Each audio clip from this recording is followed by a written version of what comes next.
12 জানুয়ারি স্বামী বিবেকানন্দের জন্মদিন। এই দিনটিকে সারা দেশে জুড়ে জাতীয় যুব দিবস হিসেবে উদযাপন করা হয়। চলতি বছর 9 থেকে 12 জানুয়ারি পর্যন্ত দিল্লির ভারত মণ্ডপমে জাতীয় যুব দিবস উপলক্ষে জাতীয় যুব উৎসবের আয়োজন করা হয়েছে। এই জাতীয় যুব উৎসবে ত্রিপুরা রাজ্যের প্রতিনিধিত্ব করতে যাচ্ছে 62 জন ছাত্রছাত্রী। রাজ্যভিত্তিক যুব উৎসব থেকে প্রতিযোগিতার মাধ্যমে এই 62 জন ছাত্রছাত্রীকে জাতীয় স্তরের উৎসবের জন্য বাছাই করা হয়। সোমবার এই উপলক্ষে যুব বিষয়ক ও ক্রীড়া দপ্তরের উদ্যোগে আগরতলার উজ্জয়িত প্রাসাদে অনুষ্ঠানের মধ্য দিয়ে নির্বাচিত 62 জন ছাত্রছাত্রীকে বিদায়ী সংবর্ধনা প্রদান করা হয়। এই অনুষ্ঠানে উপস্থিত ছিলেন যুব বিষয়ক ও ক্রীড়া মন্ত্রী টিঙ্কু রাজ, যুব বিষয়ক ও ক্রীড়া দপ্তরের অধিকর্তা এল ডালং, দপ্তরের সচিব প্রদীপ কুমার চক্রবর্তী সহ অন্যান্য আধিকারিক ও অতিথিরা। অনুষ্ঠানে বক্তব্য রাখতে গিয়ে মন্ত্রী টিঙ্কু রায় বলেন, স্বামী বিবেকানন্দের আদর্শে অনুপ্রাণিত হয়ে যুব সমাজ দেশ গঠনে গুরুত্বপূর্ণ ভূমিকা পালন করবে। জাতীয় মঞ্চে ত্রিপুরার যুবকদের এই অংশগ্রহণ রাজ্যের জন্য গর্বের বিষয় বলেও উল্লেখ করেন তিনি।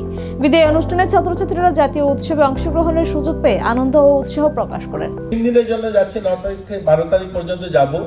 মন থেকে, হৃদয় থেকে সেখানে শেখার জন্য যাব, কিছু নিয়ে আসবো। আমরা আমাদের এখানকার কৃষ্টি, কালচার, সংস্কৃতি আমরা তুলে ধরবো সেখানে, এবং সেখানের যারা ছেলেমেয়েরা ভালো কিছু নিয়ে আসবে সেটা আমরা নিয়ে আসবো আমাদের রাজ্যের জন্য, আমাদের যুবদের জন্য। তবেই সার্থক হবে আমাদের এই যুব উৎসবে যাওয়া, এই ঠান্ডার মধ্যে আমাদের সময় অতিবাহিত করা, বা আমরা এই যে আমাদের অভিভাবকরা এসছেন বাড়ির থেকে তোমাদেরকে ছাড়তে, সেটা সার্থক হবে।